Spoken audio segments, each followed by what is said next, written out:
अब जैसे ही ठाकुर जी 1 वर्ष के हुए तो भगवान का नामकरण संस्कार हुआ। श्री गर्गाचार्य जी महाराज नामकरण करने के लिए आए। गर्गाचार्य जी ने आकर के कहा, नंद बाबा कल का मुहूर्त अच्छा है, कल नामकरण कर देंगे, आज रात्रि विश्राम कर लेते हैं। बोले ठीक है।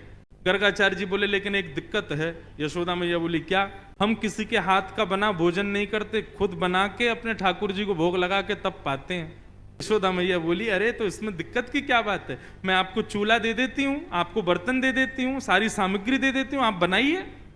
गर्गाचार्य जी बोले जो जो कृपा, दे दीजिए। यशोदा मैया ने सब सामग्री दी, गर्गाचार्य जी ने भोजन तैयार किया। अब बढ़िया एक पात्र में खीर बनाई। खीर में इलायची डाली, केसर डाला, मिश्री डाली, बढ़िया सुगंधित। आहा, जैसे ही गर्गाचार्य जी ने खीर बनाई, अपने शालिग्राम भगवान के सामने जैसे ही उसको सजाया, तुलसी छोड़ करके। अब गर्गाचार्य जी का नियम था कि वो जब भोग धरते थे ना, उसके बाद 108 माला करते थे नेत्र बंद करके, और 108 माला होने पर तब भोग अनौसर करते थे। गर्गाचार्य जी ने भोग रखा और जैसे ही आंख बंद करके नाम जप करने लगे, अंदर आंगन में ठाकुर जी बलराम जी के साथ खेल रहे थे। अभी 1 वर्ष के हुए, थोड़े थोड़े चलते, तो ठाकुर जी बलराम जी के साथ खेल रहे थे। खेलते खेलते अचानक रुक गए। बोलना तो जानते नहीं, थोड़ा थोड़ा बोलते हैं। बलराम जी बोले का भयो? अच्छा, मनी मन में दोनों की बात होती है। ठाकुर जी बोले अरे भैया आज एक बहुत जोर को भगत आयो है, नामकरण करवे आयो हमारो। माने ऐसी जोर की खीर बनाई है, वहां में बढ़िया केसर डाली है, इलायची डाली है और मिश्री डाली है, बिल्कुल रबड़ी जैसी खीर है। मेरा तो मुंह में पानी आ रहा हो, खावे को मन कर रहा है। ताऊ जी बोले तो फिर रुको काई को, चलो जा, और बढ़िया लगे तो मुक्कू भी बुला लियो। ठाकुर जी बोले ठीक है। गुटमुन गुटमुन गुटमुन चल के ठाकुर जी जैसे तैसे मटक मटक के बाहर पहुंचे, और यहाँ गर्गाचार्य जी बैठे थे, नाम जप कर रहे थे। आगे उनके शालिग्राम भगवान के सामने खीर रखी थी।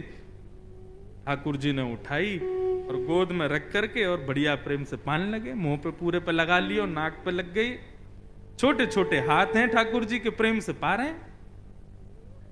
गर्गाचार्य जी के जैसे ही भजन पूर्ण हुआ, माला नीचे रख के जय हो मेरे शालिक। खीर कहां गई?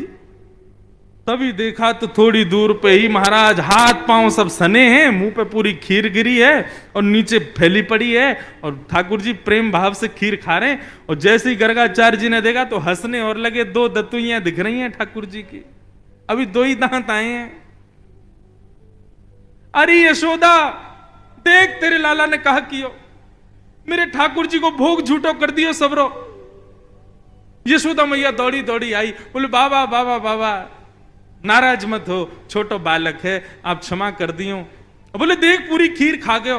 बोले वो तो बहुत बड़ी सौभाग्य की बात है कि खीर खाई, नहीं तो ये शालिग्राम को गुलाब जामुन समझ के खा जाए। नंद बाबा तो अपने शालिग्राम भगवान छुपाते डोले, क्योंकि याकू ऐसा लगे ये खावे वाली वस्तु है। वो तो बाबा कृपा है कि आपके शालिग्राम ना खाए, यानी खीर ही खाइए। मैया ने लाल जी को उठाया, भीतर ले जा करके आंगन में छोड़ दिया। गर्गाचार्य जी ने फिर से खीर बनाई, ठाकुर जी से क्षमा मांगने लगे। बोले वो छोटा बालक है, नाथ क्षमा कर देना, आप भोग लगाओ। जैसी माला जपन लगे, ठाकुर जी फिर रुक गए भीतर। ताऊ दादा बोले लाला अब के कहा भयो? बोले भगत है तो बढ़िया, खीर भी बढ़िया बनावे, लेकिन मैया तो शिकायत कर दे हमारी। अच्छा लाला कोई बात ना, अब की बार और बढ़िया खीर बनाई है, तू जाके चख के आ। ठाकुर जी फिर से गए, गुटमुन गुटमुन गुटमुन चल करके गए, उठाई खीर का पात तो फिर से खाने लगे। गर्गाचार्य जी की जैसे ही माला पूरी हुई, देखा अब तो खड़े ही हो गए, नहीं रहना हमें यहाँ। यशोदा देख तेरो लाला फिर से हमारा भोग झूठो कर दिए सबरो। यशोदा मैया बोली क्षमा कर दो, मैं अपने बालक को किसी कमरा में बंद कर दूंगी, लेकिन आप नाराज मत हो। ठाकुर जी को ले जाके एक कमरे में छोड़ दिया, और मैया ने फिर से सब सामग्री दी। ठाकुर जी ने खोली खिड़की, और खिड़की पकड़ करके अब 1 वर्ष के ठाकुर जी और गुस्सा में देख रहे हैं गर्गाचार्य जी को। गर्गाचार्य जी भी देख रहे हैं, शैतान बालक। ठाकुर जी भी मन मन सोच रहे हैं, दारी के अभी तो तेने शैतानी देखी ना है हमारी, अब के बना तो को बताऊंगा मैं। गर्गाचार्य जी ने भोग बनाया, तीसरी बार भोग रखा। ठाकुर जी क्षमा कर दियो, छोटो बालक है, अब की बार भोग लगाओ। और जैसे ही त्वदीयम वस्तु गोविंद नाम जप करने लगे, ठाकुर जी उतरे और धीरे से खिड़की खोली, दरवाजा खोला, गुटमुन गुटमुन गुटमुन चल करके बाहर आए और उठाया खीर का पात्र। और जैसे ही पाने लगे, गर्गाचार्य जी को संदेह हो गया था कि कहीं बालक फिर से तो नहीं आ गया। जैसे ही नेत्र खोल करके देखा तो नन्हे से गोपाल जी के ही 4 भुजा प्रकट हो गई। शंख चक्र गदा पद्म ठाकुर जी ने अपने भुजाओं में धारण कर लिया।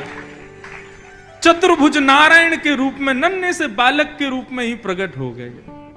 और एक भुजा से तो स्वयं खीर खा रहे हैं और अपनी झूठे हाथ से ही गर्गाचार्य जी को खिला रहे हैं। गर्गाचार्य जी नतमस्तक हो गए, बोले नाथ क्षमा करना, मैं आपके रूप को पहचान नहीं पाया। ठाकुर जी बोले हमने ये रूप आपको इसलिए दिखाया है कि कल जब आप हमको हमारा नामकरण करोगे तो हमारे ग्रह नक्षत्र देख करके आपको सब पता चल जाएगा कि मैं कौन हूं। लेकिन ये सच्चाई हमारी मैया को मत बताना कि मैं कौन हूं। आपको छुपाना है कि मैं परमात्मा।